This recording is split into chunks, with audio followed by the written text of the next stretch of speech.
What's up yo? Si Marlon. And alam mo ba ng Urban Decom sa Ortigas is merong well-planned layout. Ano ibig sabihin nito? Ibig sabihin nito kasi ano pa actually nagsimulang 8990 dito sa Visayas.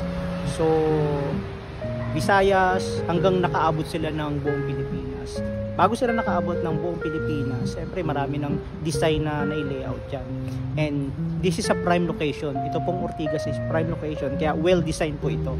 Kaya kung nasasabing well-designed, maayos yung traffic system, maayos yung amenities area, lahat maayos, well-designed, yung mismong multi-purpose hall, merong grocery, tapos merong coffee shop, so maayos ang pagkakalatag.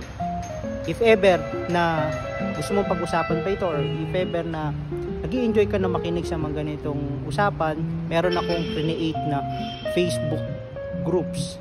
So if ever, nandiyan lang sa comment section, sama ka sa amin. Marami tayong pag-usapan regarding sa wealth, sa financing, lahat pag-usapan natin. Yun lang, paalam, bye-bye.